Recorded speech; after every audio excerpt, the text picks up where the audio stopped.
حضرات محترم محرم الحرام میں بہت سی ایسی باتیں ہوتی ہیں جس سے ایک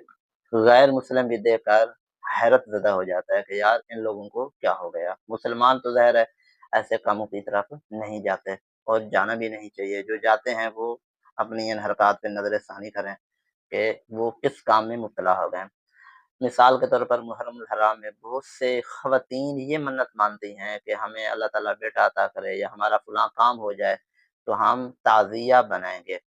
اور معاذ اللہ ثم معاذ اللہ بناوٹی جنازے کی صورت اختیار کر لیتے ہیں بہت سے لوگ۔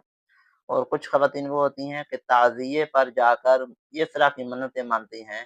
کہ ہمارا یہ کام ہو جائے تو ہم وہاں جا کر دیگ چڑھائیں گے، اور تعزیے کو دیکھ کر جناب اس کے اوپر چڑھاوے چڑھانا اور پھر اس پر جو ہے مٹھائیاں رکھنا، یہ ایسی باتیں ہیں کہ جن کا تعلق اسلام سے تو کم از کم نہیں ہے۔ ہاں ایسا ہو سکتا ہے کہ ہندوستانی جو رسم و رواج ہیں مندروں کے اوپر تو ان سے کوئی مشابہت ہوتی ہے تو اللہ عالم۔ بہرحال تعزیہ بنانا، تعزیہ میں شرکت کرنا، تعزیہ پر منت ماننا اور تعزیہ جو نکالتے ہیں ان کا تماشا دیکھنا، یہ بالکل ممنوع، مکروہ اور بالکل ناپسندیدہ چیزیں ہیں۔ اعلیٰ حضرت امام علیہ سنت رحمۃ اللہ علیہ نے ان چیزوں سے سختی سے منع فرمایا کہ یہ ایسے لوگوں کی مشابہت ہے جو